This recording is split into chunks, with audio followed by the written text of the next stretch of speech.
বয়স্ক বয়স্ক লোকদের উপরে এই ছোট ছোট বাচ্চারা লাঠি সোটা নিয়ে মারতেছে এবং এই পরিমাণ আর্তনাদ আমাদের কাছে খবর আসতেছে। কিন্তু এখানে আমি একটা কথা বলবো, প্রশাসনের কাছে এই খবর ছিল জুবাইরপন্থীরা টঙ্গীর টিন শেডে দেশীয় অস্ত্রশস্ত্র সহ এবং আশেপাশের মসজিদগুলোতে তারা একদম অস্ত্রশস্ত্র সহ তারা বসে আছে। তাহলে ওনারা কেন, স্বরাষ্ট্র উপদেষ্টা কেন 18 তারিখের মিটিংটা একদিন আগে করলো না? যদি 18 তারিখের মিটিংটা একদিন আগে করতে এত বড় সংঘর্ষটা হয় না, এই কথাটা অনেকের কাছে সাফ হওয়া প্রয়োজন। আমাদের সরকারের সাথে মিটিং ছিল 18 তারিখ, সেটা হলো বুধবার 11টায় মিটিং হওয়ার কথা উপদেষ্টা মণ্ডলীর সাথে। আর আমরা এই পর্যন্ত 36টা চিঠি দিয়েছি প্রশাসনকে, যা আমরা 20 তারিখে জোর করব এবং সারা বাংলাদেশের সমস্ত সাথীদেরকে আমাদের জানিয়ে দেওয়া হয়েছে।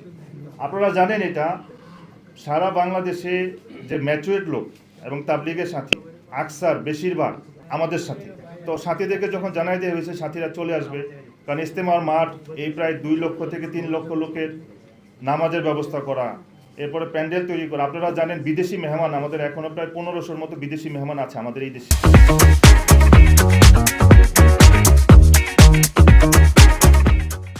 এই জোর করার জন্য এসেছে বা আরও আসবে।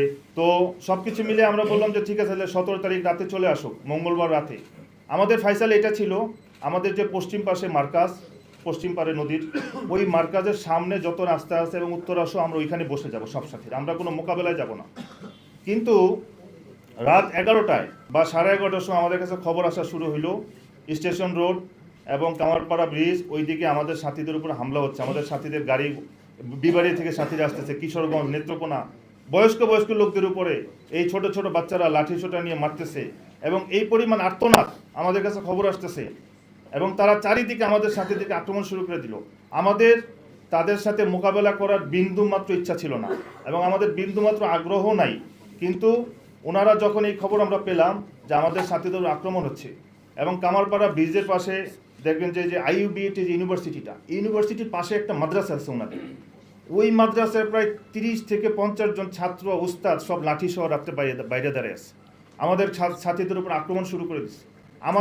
আমাদের চিন্তা ছিল যে আমরা হয়তোবা সকাল পর্যন্ত সাথীদেরকে রাখবো, 11টায় মিটিং হবে, মিটিংয়ের পরে যেটা ফয়সালা হয়, যদি সরকার আমাদেরকে এই টঙ্গীর মাঠ খালি করে দেয় আমরা ঢুকবো, আমরা ওইখানে জোর করবো। মানে অত্যন্ত দুর্ঘটনাবশত এটা ওনারা আমাদের উপর হামলা করলো রাত্রেবেলা এবং আমাদের সাথীরা নিজেদেরকে সেভের জন্য, এবং যখন দেখবেন একটা মব হয়ে যায়, যখন এটাকে নিয়ন্ত্রণের বাইরে চলে যায়। কিন্তু এখানে আমি একটা কথা বলবো, প্রশাসনের কাছে এই খবর ছিল জুবাইরপন্থীরা টঙ্গীর টিন শেডে দেশীয় অস্ত্রশস্ত্র সহ এবং আশেপাশের মসজিদগুলোতে তারা একদম অস্ত্রশস্ত্র সহ তারা বসে আছে। এবং আপনারা দেখবেন এটার ভিডিও অনলাইনে এসেছে, কি পরিমাণ দা পাওয়া গেছে, টেটা পাওয়া গিয়েছে, হ্যাঁ, এবং তারা চোকা চোকা বাঁশ রেখে দিয়েছে।